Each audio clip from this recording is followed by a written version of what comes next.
Sure. Thank you, Rishi, for that question. So, I wouldn't say that there is an absolute perfect world when it comes to, any sort of unconscious bias, whether it's terms of reward or recognition, or there would be, would say, as a matter of fact, even in the appraisal system.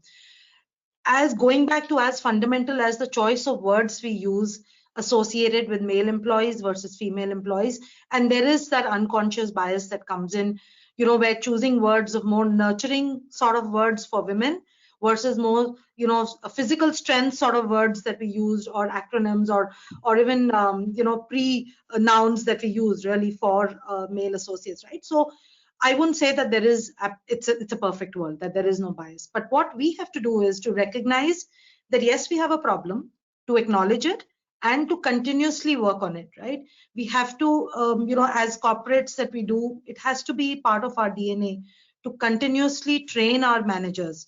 And it's not just men managers, it is also female managers, because a lot of times we've seen it is sometimes women who don't understand other women associates as much as they should, right?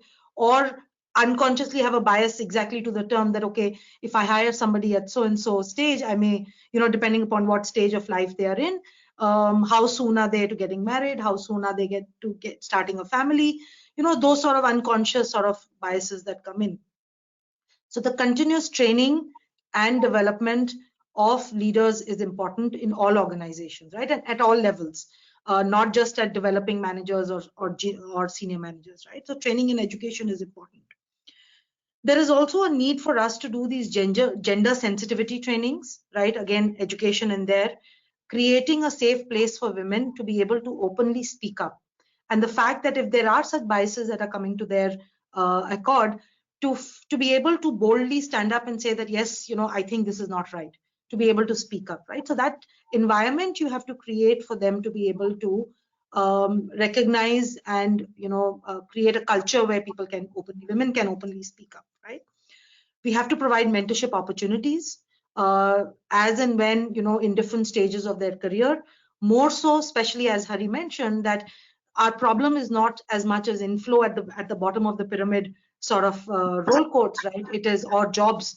It is more really as we go up, we start seeing women, to sort of fall off that career ladder, right? So all the more important to provide those mentorship opportunities for them at that stage. And of course, succession planning. And this is one of the best practices that we have from Unisys, right? Is that for every position, and especially when we start with succession planning, mostly the focus is that look at the senior roles. We start from the top to the bottom, right? Focusing that at least your top critical roles, your leadership positions have named successors in the company. So really giving those metrics to the leaders to say that at least 50% of your successor candidates have to be women candidates, right? Not just within the same country that you're in, but also diverse across the globe, especially when you're working with global companies, because that's how the perspectives come in, right? Not just with gender, but overall diversity and inclusivity. As a matter of fact, it's one of our criteria even for promotion process for senior roles, that we look at who were your successor candidates, right?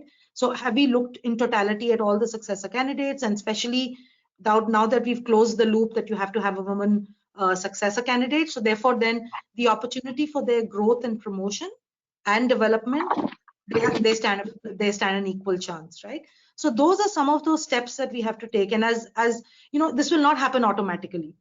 There has to be concentrated effort. It has to be it can't anymore be just talk and no action. So whatever we say, we are accountable to meet that. We are publicly talking about issues, we discuss about this, so we are all accountable to deliver to those, right? And these are some of the steps and actions I think we should be able to take to help establish and celebrate our sheroes.